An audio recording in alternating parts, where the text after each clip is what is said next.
Alright, we'll open up our can of charred material we've been working on today.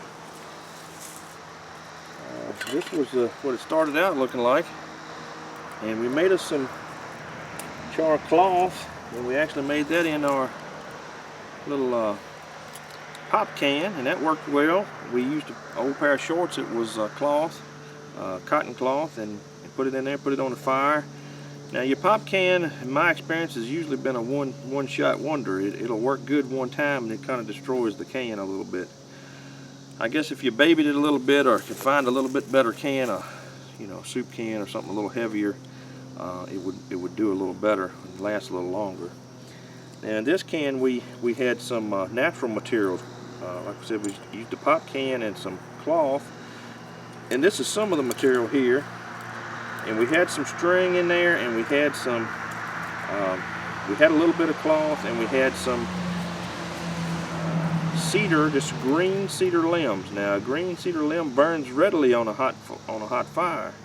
I was wanting to kind of do a little experiment to see if we could take some of that green cedar and turn it into some char material. Now, right here I've got our bird's nest. This is not a great bird's nest because it's using some fairly damp grass. The dew had just fell on us, and it's getting dark on us, so hopefully we can see this. But what I'd like to do is scoot that charred material off of our bench here into our grass. Break up, this was a pretty big piece of it. Break that up a little bit. We'll set our can lid over here. And I have 2 cans, and I bought them at the same time. They cost $1 a piece, and I bought them at the local dollar store. And this is what one looks like after you've burned it, of course. And this is a new can. And I'm a 2-can kind of person. I want to keep my good dry material in a can that does not have a hole in the top. This one we poked a hole in with our knife, just to give it a little bit of a vent. And I would like to have this kind of can as a reserve, and take my dry material, my charred material, and put it in our good can. And as I'm walking around on our trek or on our hikes, or doing your survival practice, is use this can and put your found materials in, your cattail heads, your, like I said, if this cedar works, that'll be a ready source. That's the most anywhere. And put that material in this can, and it'll help keep it from getting wet, and this can will have our dry material in that we can start our fire with to make more char material. Okay, so we're going to try this again. I tried it a second ago, and I didn't have the bird's nest, and it was giving me a little bit of fuss. But we're going to try it one more time here. Let's see if we can get something going.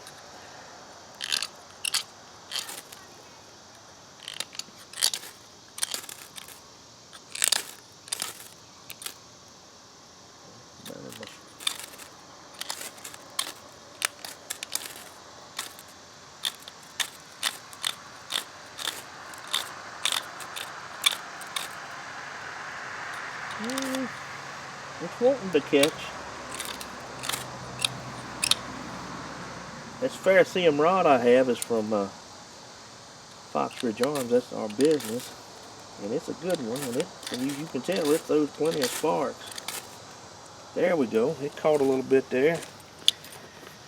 And we would take our bird's nest and hold it up here.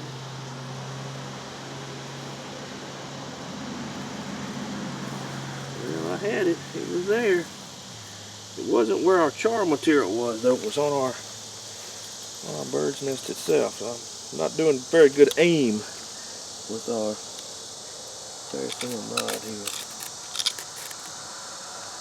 There we go again. That's on the char material.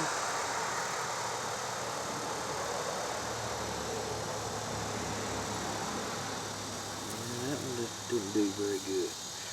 Alright, let's try a little bit more charred material. Let's try, I'm losing it down into my bird's nest. Let's try this string out. Let's see if that'll work. And I'll put us a little bit bigger bit bigger piece on here now. I don't know if this string was all the way cotton. It don't feel, it feels melted more than charred, but it feels pretty hard. Maybe that's not cotton. I thought it was a cotton string, but maybe not. Get us a little bit more stuff here.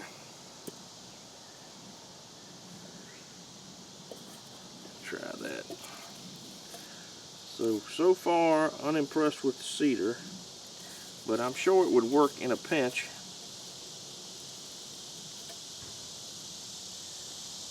I'm pretty sure that it would work in a pinch.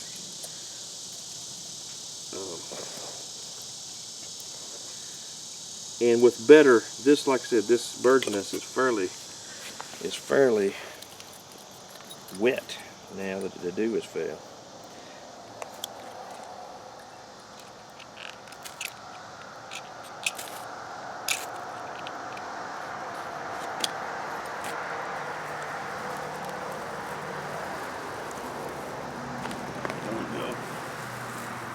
And that was more my bird's nest, I think, than our char material. But when that char material gets down in there, it'll start burning as well. Of course, there's our fire with a ferrocerium rod and a little bit of charred material and a bird's nest made out of grass.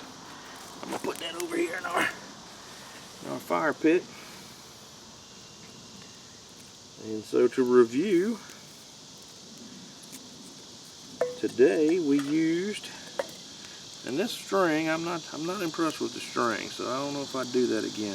It seemed to melt, so that might not have been cotton. I thought most of that kind of string was cotton, but it's more melted than charred. Of course, that'll burn. I'll throw that in our fire right now. But I don't know if it would catch and hold a spark like we would like it to. But we took a can that we bought at the store. I like this style can. It doesn't have to be this cookie, but those are good cookies. And we poked a hole in the top of it right here, which you can see. And we filled this can full of some cloth and some native materials. And next time I'm gonna try a pine cone. Stick some pine cone, maybe break them up, the little pine cone parts, and break them up, put them down in there. I ran out of pine cones today. I didn't collect enough. Once I got my initial fire going, I'd used all my pine cones up. But pine cones are good starting material. They burn readily, and I'd like to see what they do if they char them and we're able to process them up into some fine material. And then my recommendation is get 2 cans. Keep one of them that's not burnt and no hole in the top, and then as you process your char material, put it over into your new can. That should keep it from getting damp as easy. And you also have a second can if this one burns through. Occasionally these cans will burn through and you'll lose your chance to have fire making resources with the can if it's burnt through. You need to have to where you can limit the oxygen so it will char the material, not just burn it up. Alright, and so we're going to put our charred material over into this can and seal it up, and we're ready to go. Backpacking, hiking, canoeing, trekking, whatever you would like to do. Good information to know. Like I say, easy skill to learn, and it does help build the fires readily. Alright, thank you.